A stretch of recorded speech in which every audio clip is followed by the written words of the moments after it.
So as you can see, I've been doing a bit of weaving here, and with this particular pattern, we need to use 2 shuttles because every other pick is a white pick and a blue pick. So let's go ahead and get started. So it's an easy pattern to remember the treadling sequence on. It is 1 4 1 4 1 2 3 2 3 2, and then you start over. So we're going to do 1 and beat gently. You don't beat, you place with this particular weave structure, and then the white comes in, place it. Now, when working with 2 shuttles, you need to be sure that the next shuttle throw goes either over the last one that you did or under the last one that you did, depending on where it came out and where this one is.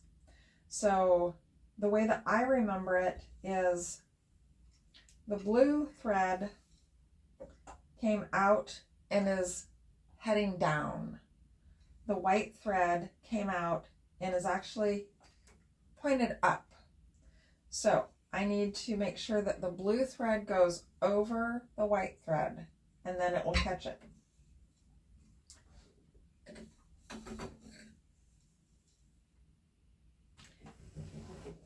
Place gently.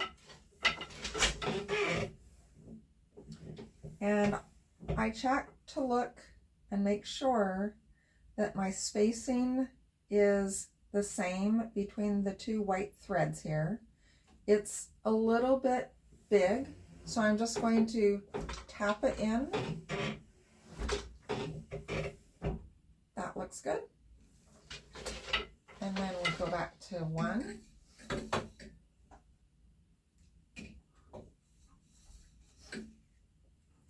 That's not correct.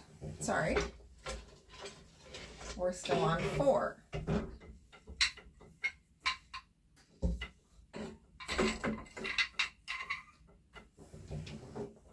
Place it, check.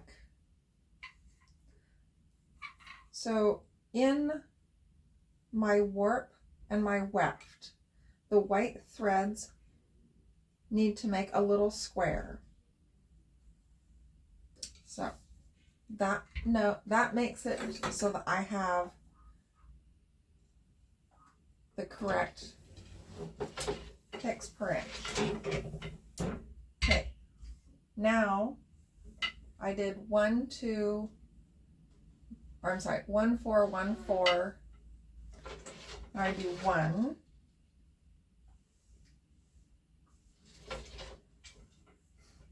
And then we do 2.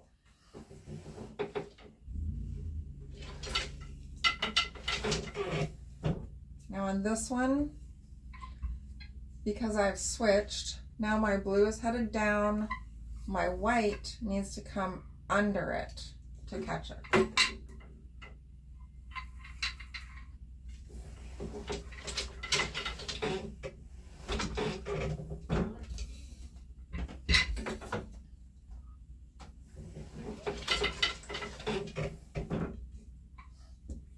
Comes over the blue.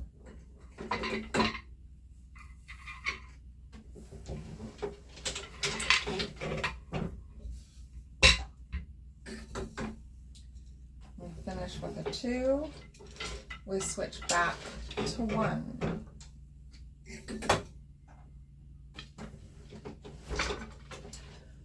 On the one where I am switching back from 2 to treadle 1, I'm not going around this white thread. It's not really part of the sequence, so I'm just leaving it. It will leave a little bit of a loop there. That's fine. All right, so I did 1 and 4. Make sure sure I'm on the right treadle.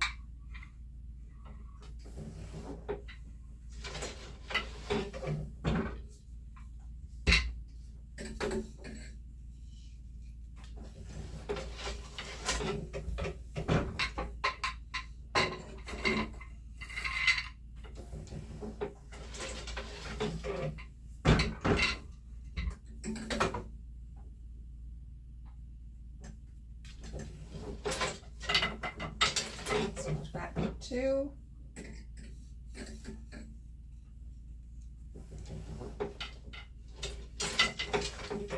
And 3.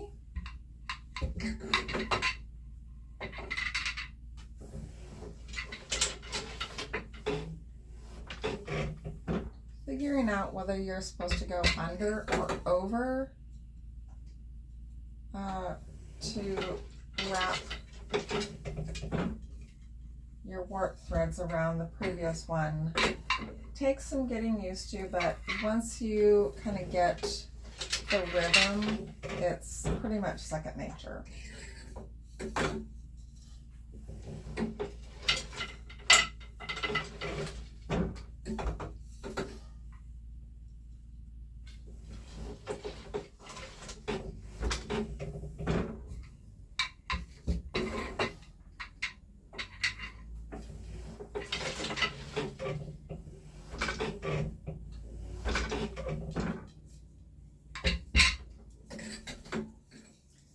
Notice that I beat on an open shed. That helps keep my beats or my picks per inch at 20. The ends per inch on this is 24. So it's a slightly unbalanced weave. My picks per inch is a little bit less than my ends per inch, but it's not much.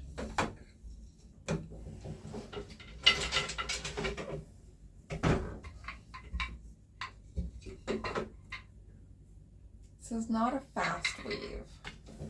You have to be conscious of how you're placing your weft to make sure that you don't beat it too hard. And switching shuttles with every pick is a little time consuming.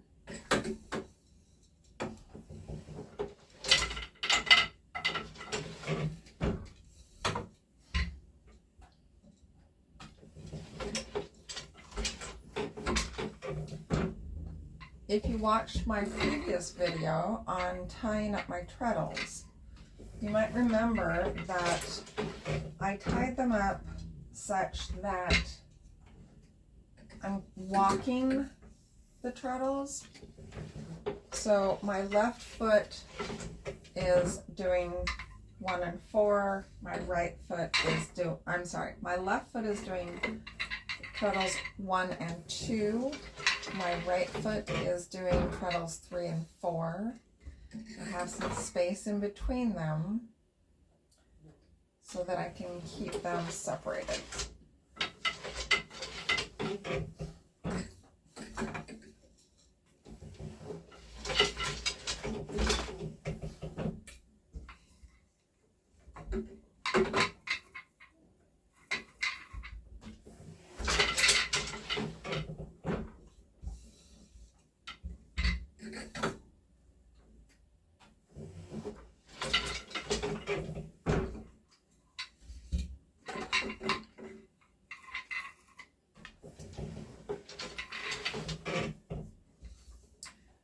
Keep an eye on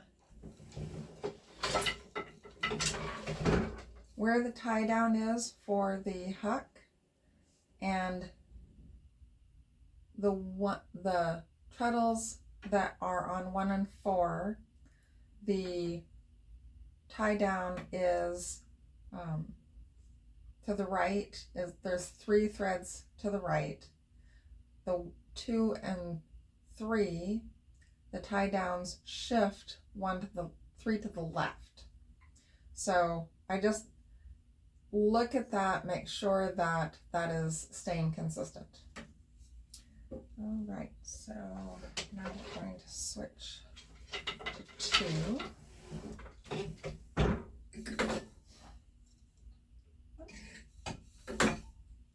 That was 2, sorry. I'm going to switch to 1.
Go ahead and advance the work.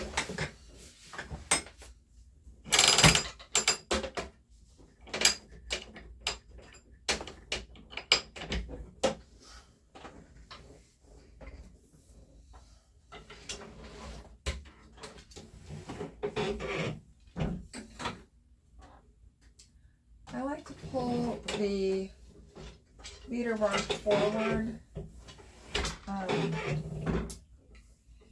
If I'm changing my shed without having the beater bar forward, it just tends to clear any threads that might have hung up.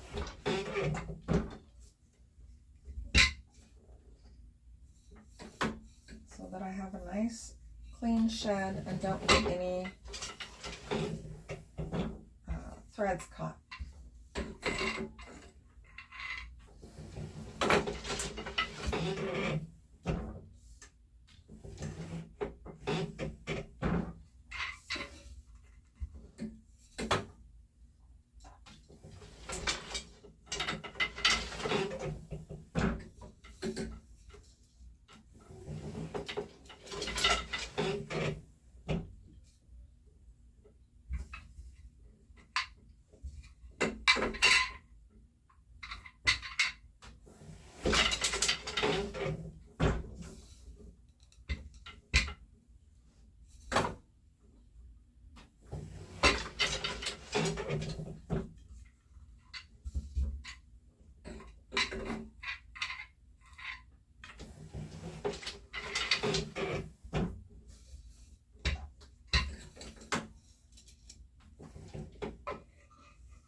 I've been weaving along here off camera, and it's the next day. I thought I would share a couple little tips and tricks that I've found.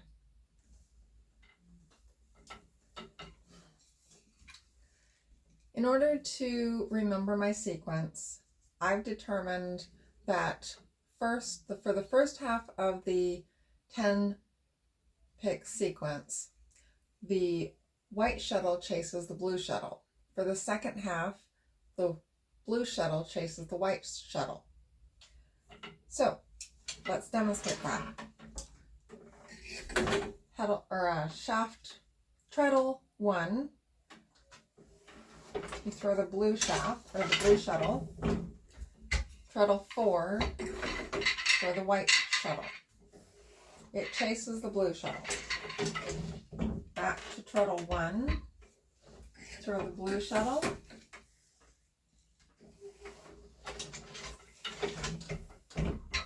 Four, the white shuttle chases.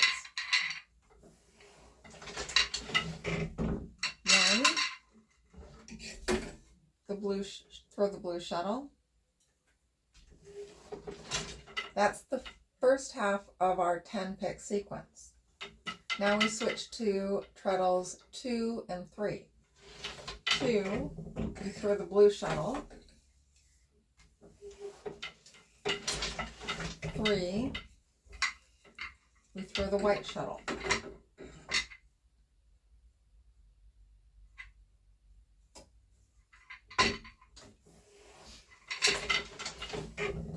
Now for treadle 2, the blue shuttle chases the white shuttle. Back to 3, throw the white shuttle.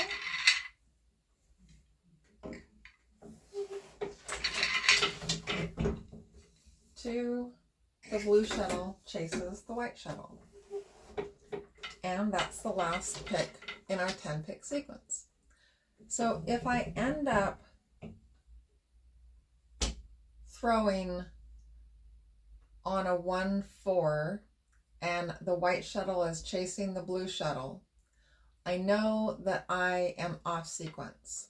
So I need to pay closer attention to my cloth and figure out where I have gone wrong. Unweave back to that point.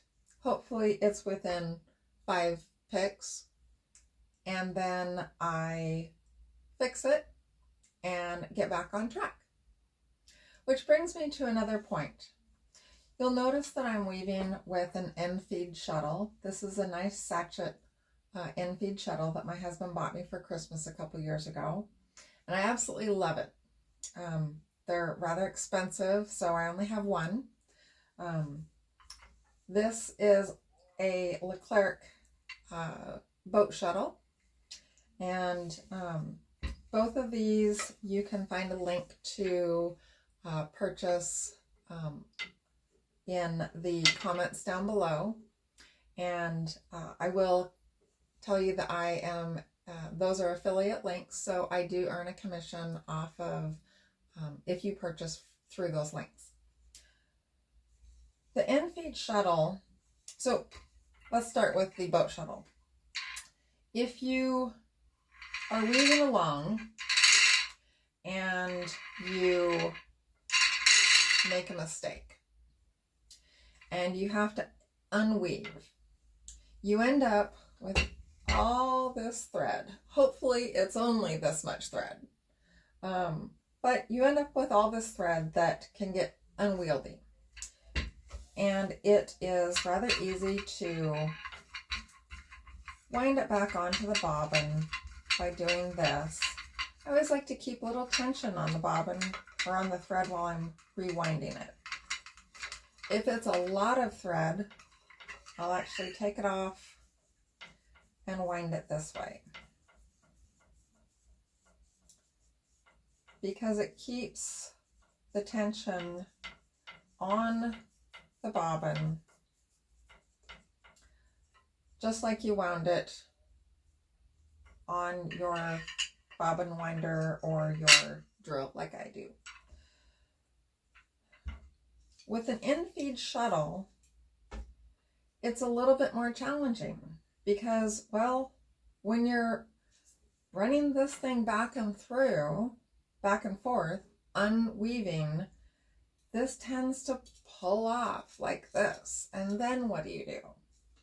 And then when you go to weave again, well, how do you get it back on the pern? The way that I've figured out to do it is I unweave until I have, I don't know, 5 or 6 yards, and I can't manage pulling it back and forth through there anymore. At that point, I will actually take the pern off the shuttle, unthread the shuttle, set it aside, and manually wind this back on. Because the last thing you want is to have this thread catching on things, tangling up, knotting on itself, and it just makes it a lot easier. Now, you can't even tell that I hand wound that back on. This was just a small amount, but I've done it for yards and yards and yards, believe me. Actually, the other day, I unwove about this much because I had woven past my stopping point for my hem allowance. So it can be done. It's not fun, but it is one of the drawbacks of the end feed shuttle is they don't unwind or they don't unweave as easily. So just thought I would share those little tricks with you. I could probably weave this a lot faster if I wasn't as concerned with the selvage edges. I just find that if I take my time, my selvages are nice and even, they aren't wavy, and I have less draw in.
Okay, so here I want to show you, not sure if I can. I've got a little loop right there. It doesn't seem significant, but it's only like 3 picks back. So I'm actually going to unweave and go back to it and fix it. Just because it will bother me if I don't. It's not to say you have to do that. It could, once I wet finish this, it could come out very easily, shrink in, but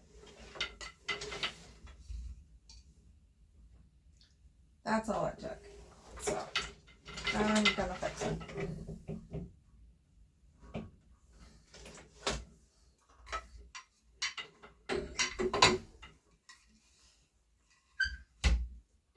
Okay, so I have finished weaving the length of this napkin, and I have my little measuring cord here.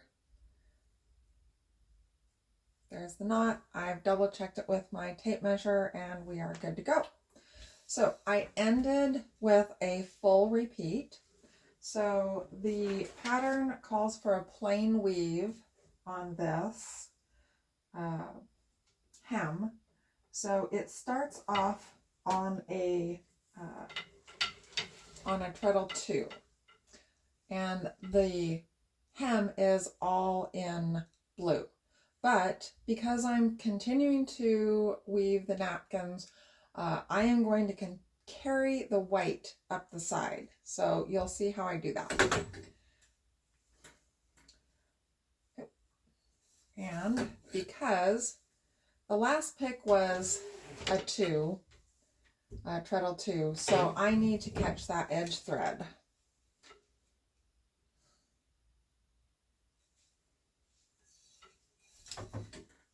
Putting 2 picks in the same shed just creates a little bit of a fold line. I'm going to go to treadle 1.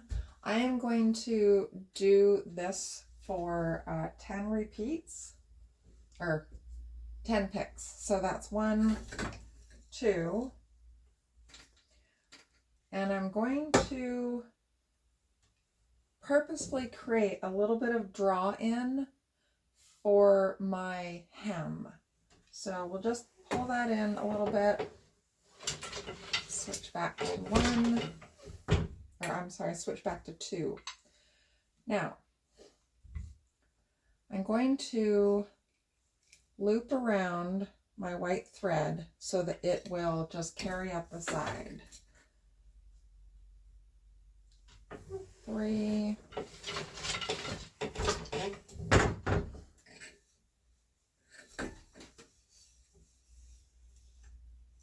4, whoops,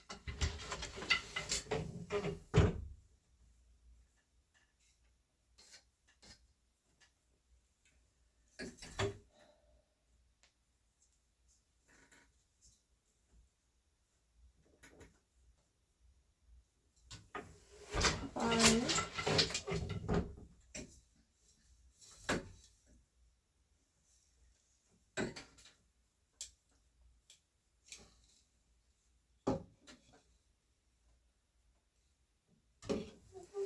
6,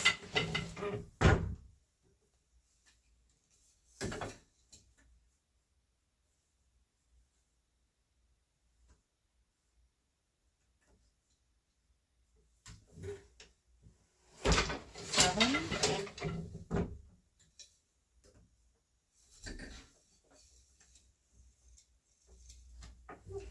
8,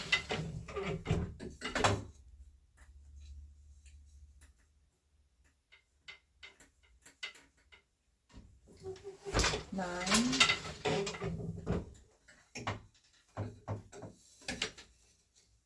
almost lost it.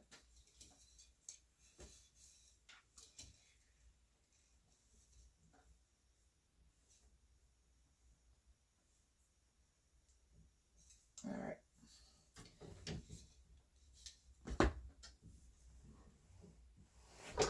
There's 10.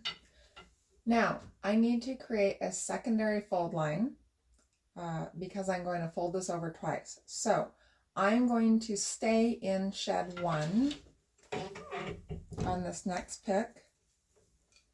I'm going to go over, or I should say under, an outside, treat it as a floating selvage. And then we're going to do 8 picks this way. So that was 1,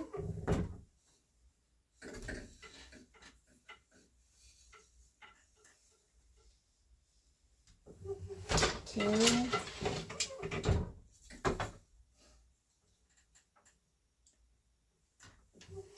3,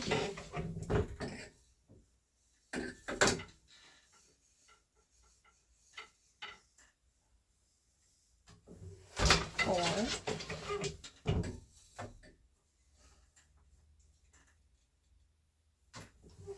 5,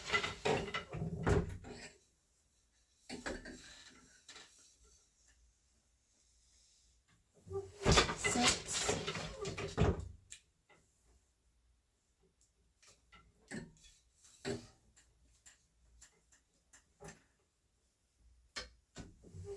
7,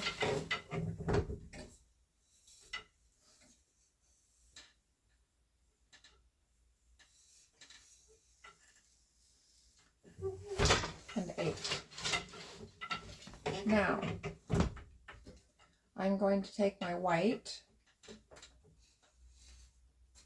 and I'm just going to create my cut line. So I'll just throw 2 picks of the white.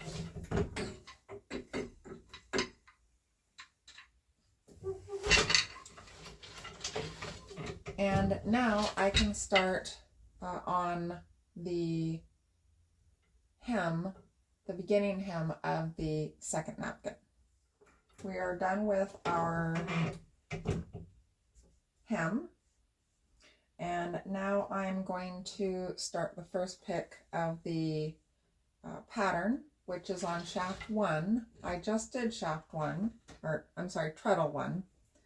So since it's in the same shed, I am going to go around that edge thread.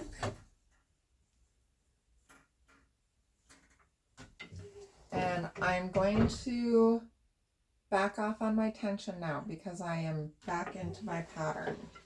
This will just keep the hems from flaring out and causing the pattern to be not as wide as the hem. Okay, so we do 1, 4.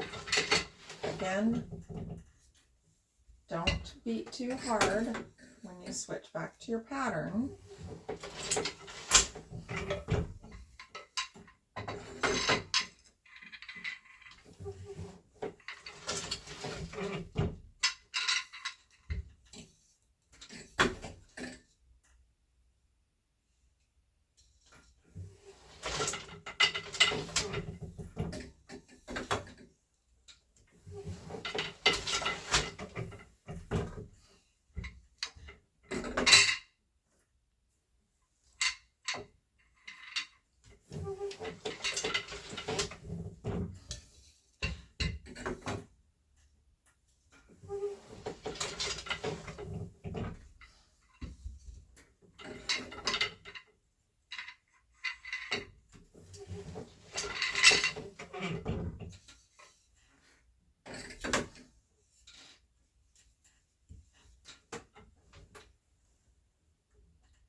And I just ran out of the blue.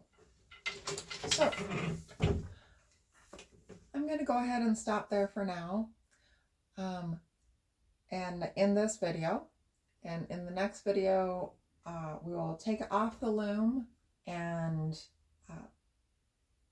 secure the ends and wash it, wet finish it, and hopefully we'll see the Huck pattern come out once it all shrinks up and can move the threads and create that lacy Huck lace pattern.